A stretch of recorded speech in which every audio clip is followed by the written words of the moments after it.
진로진학의 나침판의 신호입니다. 이제 4월 마지막 주가 되고 있습니다. 진짜 시간 너무 빨리 지나가죠. 애들은 시간 안 갈지도 모르겠습니다. 각자 느끼는 게 다를 테니까요. 지금 코로나 바이러스 확진자 숫자가 한 자릿수로 계속 유지가 되고 있죠. 그래서 그런지 아마 학교 개학이 곧바로 이어질 것 같습니다. 원래는 뭐 우리나라가 0명이 되어야, 그러니까 그 국내 확진자가 제로가 쭉 이어져야 되는 것 아니냐 이런 생각도 있었지만, 이 경제 문제가 보통 심각한 게 아니죠. 또 하나는 이것이 올겨울에 또 유행할지도 모르는 그런 상황에 있다고 보니까 결과적으로는 이 코로나 바이러스를 완전히 퇴치한 상태가 아닌, 어쨌든 같이 가지고 가는 범위, 그런 범위에서 생각해야 되는 문제가 아닌가라고 하는 것들도 있나 봐요. 그래서 그런지 5월 달에 학교 개학을 할 가능성이 매우 유력해지고 있습니다. 5월 달에 그렇게 이제 된다고 하면 다시 이제 정상적인 상태로 돌아오겠죠. 다만 이제 생활 속에 어떤 뭐 여러 가지 보완할 부분, 그러니까 감염 예방을 할 수 있는 방법들은 같이 가지고 가야 되겠죠. 그래서 그게 뭐 어찌됐건 한두 달 이렇게 지나가서 뭐 그때 되면 또 완전히 이렇게 될지도 모르겠지만, 어쨌든 우리가 스스로 이전과는 좀 다르게 살겠죠. 아무래도 그렇습니다. 그러니까 아이들이 지금 학교 개학이 이제 다가오니까 학교 개학 준비를, 오프라인 개학이죠. 온라인 개학을 했으니까 오프라인 개학을 준비해야 될 것 같습니다. 그 다음에 하기 전에 우리 학부모님들이 꼭 알고 계셔야 될 게, 지난번에 제가 일산 대진고에 가서 촬영을 한 적이 있었습니다. 온라인 수업이 구체적으로 어떻게 이루어지는지, 또 학교에서도 이런 온라인 수업을 적극적으로 활용할 움직임이 조금씩 되고 있어요. 그러니까 어느 한 날은, 뭐 한 달 중에 어느 한 날은 우리가 온라인 수업만 한번 해보자 라든지, 그런 다양한 방법들을 동원해 보려고 하는 학교들도 있을 것 같기는 합니다. 근데 제가 그때 한 영상에 나오긴 했는데, 그게 뭐냐면 온라인 수업을 하는 데 있어서 학생들이 왜 실시간 수업도 하지만, 실시간 수업도 하는 50분간을 실시간 수업 전체를 하는 교사가 있고, 실시간 수업을 하되 그 전에 내가 EBS 클래스에 가서 들었던, EBS에 들어가서 보라고 했던, 또는 올려놨던 선생님의 동영상이나 강의 동영상이나 이것을 다 봤는지 안 봤는지는 시스템상으로 체크가 가능하거든요. 그런데 그때 당시에 매우 너무 열심히 들었던 반이 있어서, 아마 생명과학 시간이었는데 너무 열심히 들어서 저 역시도 깜짝 놀랐거든요. 수업을 하면 이렇게도 가능하지? 또 유추해 보면 충분히 그럴 수 있는 얘기죠. 그런데 그 수업은 완벽하게 다 실시간 수업을 하는 경우고요. 교사들마다 이제 그렇게 안 하는 교사들도 있고, 동영상 보고 그것을 체크했는지를 보는 것들도 있죠. 그런데 또 다른 수업 시간, 수학 시간에 가서 촬영을 또 했었는데요. 물론 그것도 영상에 올려져 있습니다만, 수학 시간에 촬영을 할 때 보니까 그 반에 30명, 27명인가 30명이 들어와 있는데, 온라인 수업을 100% 들은 학생은 한 명뿐이 없었어요. 나머지 29명은 안 들었어요. 그러니까 실시간에서 수업 체크하고, 그러니까 출석 체크하고 하는 거는 들어와 있지만, EBS 클래스에서 수업 들으라고 했던 시간 전체를 수강한 학생은 한 명뿐이 없었어요.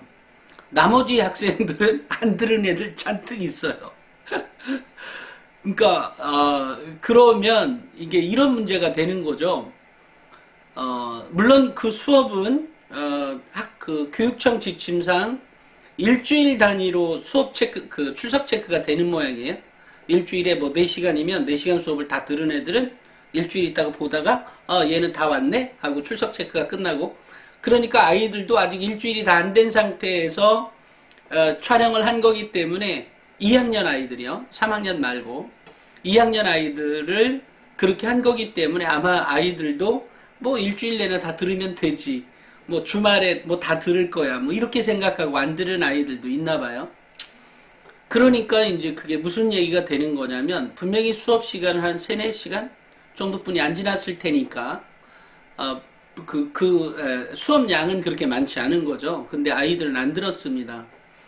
그러면 이제 그 학생부의 기록을 하는 선생님 입장에서는 아이가 성실한 아이는 한 명인 거죠, 지금. 그죠? 그 다음에 또 하나는 이게 매우 가능할 것 같아요. 대학에서든 또는 대학뿐만이 아니라 대학의 학생부 종합전형이라는 것은 곧 그 아이가 사회생활에 나가서도 그렇게 할 거라는 것으로 생각하고 발전 가능성이나 잠재력 부분을 친다 그랬으니까, 하루에 수업 들어야 될 부분을 꼬박꼬박 다 들은 아이의 경우에는 그런 성실성이 매우 높게 평가받을 수밖에 없겠죠. 그런데 이 선생님이 만약에 그렇게 평가하지 못하는 사람일 수도 있는 거죠. 뭐 별의별 사람들이 있는 거니까요. 그러면 자기가 이제 기록으로 남겨놓을 때도 나는 그 수업 시간에 매일 그 시간에 들어가서 꼬박꼬박 다 했다라고 하는 그런 기록, 그런 성실함이 나의 주 무기다, 주 강점이다, 이거 이렇게 들었던 사람은 우리 학교에 내가 유일하다 라고 기록되어 있다면, 또는 그것이 자기소개서에 기록되어질 수 있다면 그런 아이도 매우 높게 평가가 가능하겠죠. 물론 그렇게 들었던 것뿐만이 아니라 그것에 대한 여러 가지 어떤 보고서 작업이나 또는 선생님에게 추가로 했던 질문들이나 이것을 빼곡하게 기록해 놓는 거예요. 그렇게 놓고 이제 5월 중순 되면, 5월 중순 정도 되면 이제 개학을 시작하게 될 거고, 그렇게 된다면 이제 본격적으로 어떻게 되는 거죠? 이제 학생부의 기록이 빵빵하게 기록되어질 수밖에 없는 거죠. 이 시기는 뭐 우리 학생들뿐만이 아니라 학교, 우리 사회 전체가, 또는 전 세계적으로는, 우리나라는 그 정도까지는 아닙니다만 어찌됐건 팬데믹 상황이라고 하는 거잖아요. 그러니까 그런 위기 상황에서도 자신의 일을 묵묵하게 해나가는 학생. 그러니까 스피노자가 뭐 내일 지구가 멸망하더라도 나는 한 그루 사과나무를 심겠다라고 했던 것처럼, 그 말 자체를 우리는 감동을 받는 거잖아요. 그런 것들처럼 이런 위기 상황에서 그것을 꾸준하게 해갈 수 있는 아이라면 그 아이는 믿을 만한 아이죠, 기본적으로. 그런데 이제 학교의 선생님들도 그런 걸 아니까 그냥 공부 잘하는 애들에게 그냥 그렇게 적어줄 수도 있고요.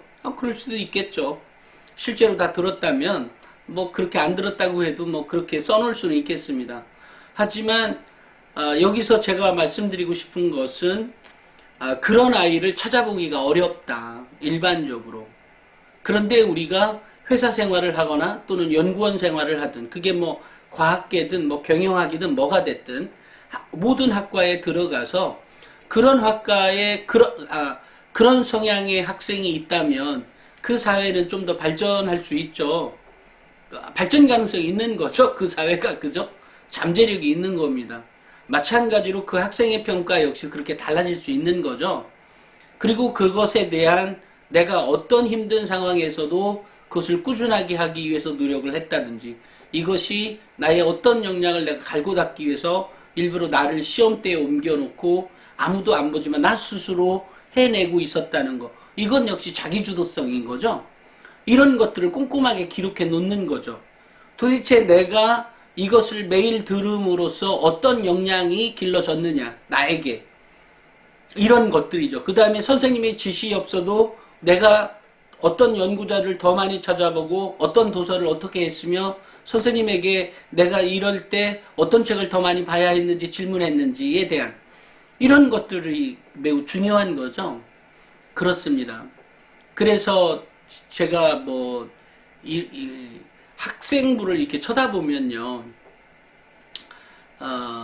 그 아이의 그 몇 개의 문제, 몇 개 과목만 보면 몇 개 과목, 그러니까 뭐 그렇게 길지도 않아요. 또는 창체 활동의 기록에 쓰여져 있는 것만 봐도 학교생활 기록부의 세특사항의 기록 내용이 유추가 돼요. 아, 얘는 어떤 아이구나.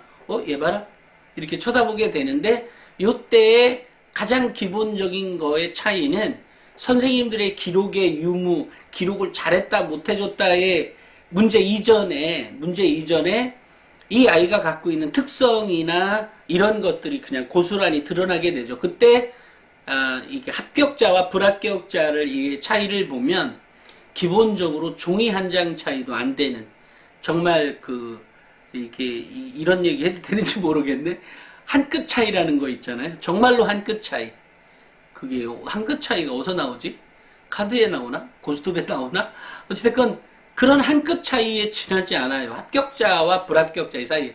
물론 굉장히 큰 차이가 있는 아이도 있지만 합격과 불합격의 차이는 정말로 한 끗 차이예요. 그 한 끗 차이이기 때문에 제가 어떻게 보면 별것도 아닌 학생부 종합전형을 이렇게 오랫동안 방송을 계속하고 있는지도 모르죠. 그리고 또 하나는 그것을 실천하느냐 안 하느냐에 대한 차이가 또 있다는 거죠. 그러니까 제가 학생들에게 계속 실천할 수 있도록 해야 된다. 그리고 그것이 엄마 아빠가 조언자가 되어줘야 된다는 얘기를 계속해서 하고 있는 거죠.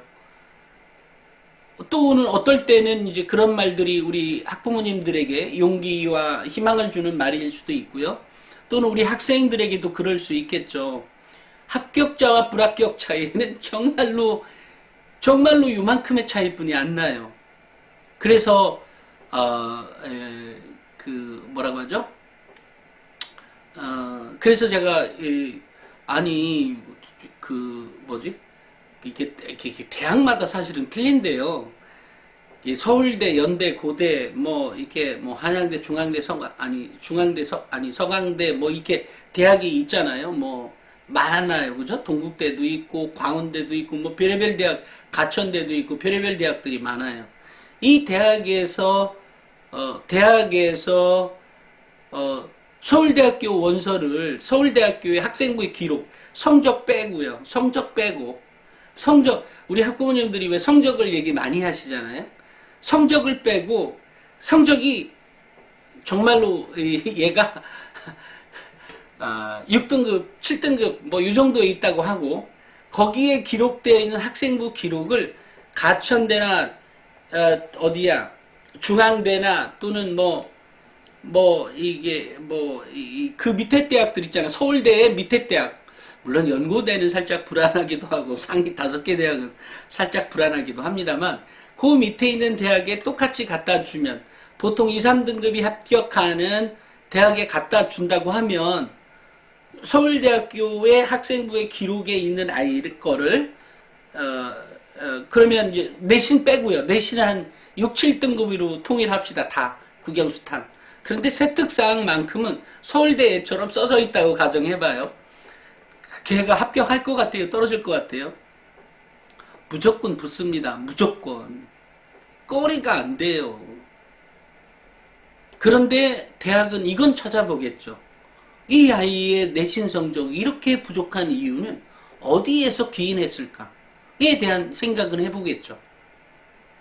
물론 이제 그렇게 기록된 애도 없어요. 없지만 어쨌든 학생부의 기록은 매우 중요하고, 그 기록의 합격과 불합격의 차이는 정말로 한 끗 차이에 지나지 않는다. 그렇기 때문에 우리 엄마 아빠가 쟤는 왜 이렇게 뭣도 안 하고 뭣도 안 해. 그렇지만 그 뭣도 안 해도 안 하는 거 많지만 뭣도 하고 뭣도 하고 뭣도 하는 것도 있거든요. 그 부분을 찾아내서 그 부분들을 더 잘할 수 있도록 만들어 주는 거. 별거 아닌 조언일 수 있지만 아이의 인생이 달라질 수 있는 조언인 거죠. 대학은 정말로 많은 것들을 결정하기도 합니다. 그죠? 한 7, 8알은 결정이 되는 것 같아요. 그러니까 대학을 어느 대학을 갔는지에 따라서 아이의 인생이 또 완전히 달라지기도 합니다. 그러니까 대학의 선택은 매우 중요하지만 어쨌든 그 합격과 불합격의 차이는 정말로 요만큼에 지나지 않기 때문에 지금 온라인 수업에서 결정적인 차이를 만들어낼 수도 있는 거다라는 얘기를 꼭 해드리고 싶습니다. 이것은 고3의 경우에도 물론 당연히 마찬가지죠. 고등학교 2학년이 그랬는데 물론 고등학교 1학년도 마찬가지예요. 물론 중학생, 초등학생 마찬가지입니다. 이것이 습관화가 되었을 때 그 아이가 성장해 가는 거거든요. 어느 날 한 번 했다는 게 아니라. 이런 얘기 꼭 해드리고 싶었습니다. 내일은 제가 또 강의를 멀리 가서 내일은 못 찍을 것 같고요. 갔다 와서 혹시 재밌는 얘기가 있으면 또 얘기를 하도록 하겠습니다. 오늘은 여기까지 하겠습니다. 감사합니다.